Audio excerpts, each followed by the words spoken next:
At least 3 people are dead after Tropical Storm Dante triggered floods in several parts of the country. The National Grid Corporation, or NGCP, has lifted the red and yellow alerts over the Luzon power grid as demand tapers off.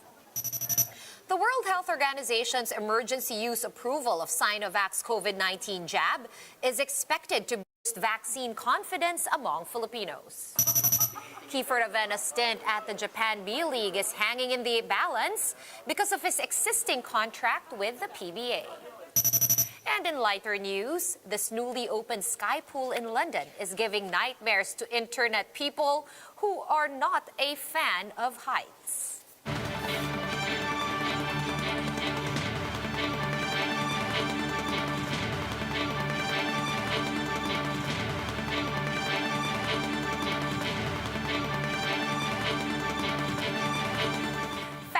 Focused and fearless. Here's a roundup of stories we're watching now. I'm Sean Yao. PDP Laban President and Senator Manny Pacquiao has asked Energy Secretary Alfonso Cusi to set aside politics and focus on the power supply problem instead. A good chunk of Pacquiao's privileged speech was spent lambasting Cusi over the energy chief's supposed failure to foresee the power supply issues that's currently hounding several parts of Luzon. This comes on the heels of tensions coming to a head between PDP Laban members, which was heightened by Monday's National Council meeting, which was presided by Party Vice Chairman Alfonso Cusi. We're not going to talk about politics right now. This is not the right time to talk about politics, Mr. President. Ang nais ko lang naman sana na yung problema na muna natin ang isiguraduhin muna natin. Yung ganitong problema na paulit-ulit na nangyayari, wala kang silbi dyan sa posisyon mo. O ako ang palitan kita, maraming deserving na mamumuno dyan. In a press conference earlier today, Cusi assured the public that the country has enough power supply despite the rotational brownouts currently being experienced in Luzon. Cusi also confirmed that Pacquiao has signified his intention to run for president in next year's national elections. In fairness po to Senator Pacquiao, he has signified ang pagtakbo niya sa pagkapangulo. And yun po naman, hindi naman, respeto natin po yun. Ginagalang natin lahat yan, and there is a process for that. And on the weather, we have the onslaught of Tropical Storm Dante being felt in several areas, particularly in the Visayas and Mindanao. At least 200 families in Agusan del Norte were forced to flee their homes due to floodwaters triggered by heavy rains. In Leyte, non-stop rains and strong winds damaged a cargo ship in the town of Albuerva. Dante also left massive flooding in several parts of the province. Iloilo was likewise not spared. Floodwaters in the town of Balasan reached hip height. Here in Metro Manila, some residents in low-lying areas have started preparing for evacuation. To give us the latest on Tropical Storm Dante, we have Pag-asa weather forecaster Shelly Ignacio joining us over the line. Good evening, Shelly. Where exactly is Tropical Storm Dante right now, and which areas should prepare for tonight? For the exact location of the tropical cyclone right now, based on all available data, it's over the coastal water of Calapan, Oriental Mindoro. And then, ang kanyang taglay na sa hangin, umabot po yun ng 65 kilometers per hour malapit sa sentro. Pagbugso naman po, 90 kilometers per hour. Ito po'y kumikilaw sa ngayon po west-northwestward sa bilis na 15 kilometers per hour. And then, asahan po natin, meron po tayong nakataas po na signal or tropical cyclone wind signal number 1. Dito po sa may Marinduque. And then sa western portion po ng Romblon, natirang bahagi po ng Oriental Mindoro. And then dito rin po, signal number 2 po muna, dito po sa may northern and central portion po ng Oriental Mindoro. And then po yung natitira po nun ay signal number 1. And then signal number 2 po sa northern and central portion po ng Occidental Mindoro. Kasama na po yung Lubang Island, Batangas, Cavite, Bataan. And then ito pong southwestern portion ng Bulacan, gayon din po ang western portion ng Pampanga, buong probinsya po ng Zambales, western portion ng Tarlac, ito pong western portion ng Pangasinan. Samantalang signal number 1 naman, dito po sa may Visayas, ito lamang pong northwestern portion po ng Antique. Samantalang signal number 1 po sa may Luzon, ito pong Marinduque, western portion po ng Romblon, and then yung natitirang bahagi po ng Oriental Mindoro, natitirang bahagi rin po ng Occidental Mindoro, and then western portion po ng Quezon Province, and then Laguna, Metro Manila po, signal number 1 pa rin, and then Rizal, natitirang bahagi po ng Bulacan, natitirang bahagi ng Pampanga, natitirang bahagi po ng Tarlac, at ito pong western portion ng Nueva Ecija, natitirang bahagi po ng Pangasinan, at ito pong southern portion ng Benguet. Gayon din po itong buong lalawigan ng La Union. So asahan po natin, ito pong nakalimang landfall na po kasi. So mamaya po, naglandfall na po uli kaninang 2 p.m. dito po sa may Pola, Oriental Mindoro. Asahan po natin, ito po kikilo po generally north-northwestward or northwestward. And then, asahan po natin na ito po ay lalapit po dito sa may vicinity na southern portion po ng Batangas bago po uli yan mag-landfall po uli sa may Bataan ngayong mamayang gabi po. Alright, salamat sa paglista no, Shelly. Pero ang tanong ng marami, tatamaan ba ang Metro Manila? Meron kasing mga umiikot na mga messages sa Viber at sa text message na nagsasabi na maghanda daw mamayang 8 p.m. dahil tatama raw dito sa Metro Manila. Si Bagyong Dante, totoo ba to? Asahan po natin na apektado po talaga pero hindi po yung sentro nung bagyo. Pero yung malapit po sa sentro, tatama po yan sa Metro Manila. Hindi po yung mesmo sa sentro pero yung malapit po sa sentro. So asahan po natin may mga pag-ulat pa rin po yan na maaari pong magdulot ng mga pagbaha po and then sa mga bundok naman po ay mga pagguho ng lupa. So mga moderate to heavy po to at times intense rain. Asahan po natin yan dun po sa mga may signal and then dun po sa mga kalupit probinsya rin. Alright, so dapat talagang paghandaan ang posibleng malakas na mga pag-ulan mamayang gabi. Ngayon, Shelly, are more rains and more flooding? Mas marami pang bagong pagbaha at mga pag-ulan ang inaasahan ngayon sa Visayas, sa Mindanao. Okay na ba sila doon? At alin-aling areas ang dapat talagang maghanda? Asahan po natin, sa may Visayas po ay gradually nag-improve weather na po sila kasi pataas na po yung ating bagyo. And then papunta po yan dito po sa may western side ng Luzon. Pero yung sa susunod po, ngayong gabi hanggang tomorrow afternoon, asahan po natin na yung mga mas apektado pong lugar ay ito pong dito po sa may western side ng Luzon. So banggit ko na naman po, so asahan po natin may mga malakas po na pag-ulan.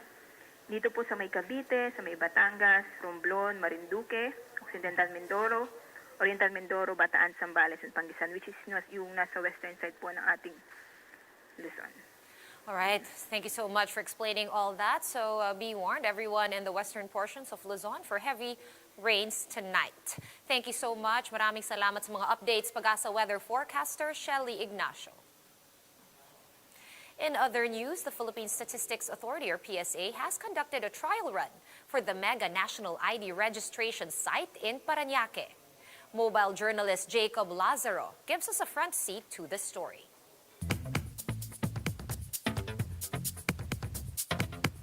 You've heard about the proposed COVID-19 mega vaccination site. This time around, the country's first mega registration site for the national ID system is being pilot tested.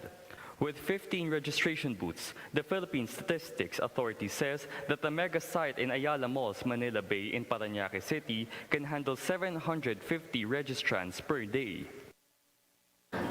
Actually, ang pinaplano po sana namin, maging isang mega registration center dito. We can put as many as 16 registration kits po dito. The Philippine Statistics Authority is hoping to have all Filipinos under the national ID system by next year. So far, they've been off with a few glitches. In Bulacan the other week, crowds overwhelmed the local registration center, forcing the PSA to suspend operations due to violations of COVID safety protocols. As of mid-May, there are 10 million registered for the national ID. Now, the PSA is hoping to further push registration with a one-stop mega registration site. So makikita po ninyo kung gaano kabilis natin maire-rehistro ang taga-Parañaque. There are 3 steps to register for the national ID. First is pre-registration through the PSA's house-to-house campaign or through online registration at the PSA website. That's how you book your schedule for biometrics capturing. At least 14 towns all over the country already allow online pre-registration, but curiously, online registration is not yet available in Metro Manila. Second step is the biometric scanning at registration sites like the Mega Registration Center in Parañaque. So after the screening process, you will go to the biometric registration booth where you will submit your application form and supporting documents. After that, they're going to scan your fingers, all of them, all of these and your thumb, and they're going to take a biometric scan of your iris using that, and then they will take a picture of your face where you will have to temporarily remove your face mask. The whole process would take about 15 minutes. The PSA says safety protocols will be strictly followed. Crowd control will be strictly enforced. Before the next registrant is entertained, biometric scanning equipment are sanitized. Priority goes to those scheduled for the day. Walk-ins will soon be entertained, but until further announcement. The third and final step is the delivery of the ID. So far, 260,000 Filipinos have gotten their national ID, a far cry from the 105 million target for 2022. The national ID consolidates all other government-issued IDs with the hopes of streamlining government processes and putting up a national database for Filipino citizens. The Philippines is one of 9 countries in the world that has no national ID. The PSA says they plan to prioritize the low-income bracket as the ID will greatly help them with their transactions. If all goes as planned, the mega registration site in Parañaque goes full blast by June 7, with more registration sites to be set up in other parts of the country. Hindi po tayo mamimili. Kung may pupunta po itong taga-Pasay, tatanggapin po natin. Hindi po tayo mamimili. Kung may pupunta po itong taga-Cavite, tatanggapin po natin. I'm Jacob Lazaro and we are One News. In other news, Malacanang believes that the emergency use listing or EUL of Sinovac's COVID-19 jab could boost the vaccine confidence of Filipinos. Palace spokesman Harry Roque said that the latest development adds another layer of assurance that the China-made shot is safe and effective. CoronaVac is the second China-made vaccine to be approved for emergency use by the World Health Organization, next to state-backed Sinopharm.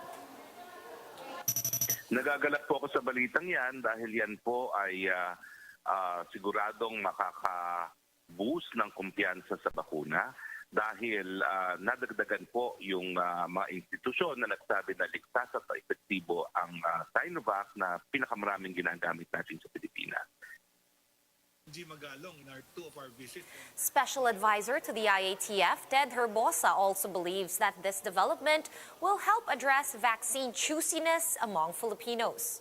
Herbosa added that this will help us fulfill the requirement of some multilateral lenders to only purchase COVID-19 jabs listed by the World Health Organization. Ang nagpapautang gusto merong WHO EUL. So, nasa listing ng WHO. So, na-fulfill yung criteria na yun at madali tayong makakabili ng mas marami pang dose ng Sinovac para sa ating bansa. Here are other stories we're keeping our eyes on. As Luzon remains mired in blackouts, the Energy Department is now exploring charges of economic sabotage against power players. Undersecretary Wimpy Fentabella said that some plants still carried out preventive maintenance while the demand is high. Citing receding demand, the National Grid Corporation, or NGCP, has lifted the red and yellow alerts over the Luzon grid earlier today. The House of Representatives has approved on final reading a bill providing for the permanent validity of certificates. These certificates include those of live birth, death, and marriage issued and certified by the Philippine Statistics Authority, or PSA, and the NSO, or National Statistics Office. And PBA Commissioner Willie Marshall says that Kiefer is not allowed to play for the Shiga Lake Stars in Japan's B-League. Marshall explained that Ravenna already has signed a uniform players contract with the PBA, which prohibits him from playing in other leagues. And in lighter news, this newly opened sky pool in London is not for the faint of heart. Hailed as the first of its kind, the see-through swimming pool is suspended some 115 feet in the air between two apartment buildings. A handful of swimmers enjoyed the sky pool, but it is a hard no for others who are afraid of heights. A firm of architects, structural engineers, and aquarium designers actualized this pool, and it was manufactured in Colorado. For more updates, visit News 5, The Philippine Star, and Business World online. Visit our website, onenews.ph, for more in-depth analysis. You can also catch One News on the Signal Play app. Register for a free account at www.signalplay.com and stream One News live anytime, anywhere. Mask on, wash hands, and stay safe, Philippines. I'm Sean Yao. We are One News.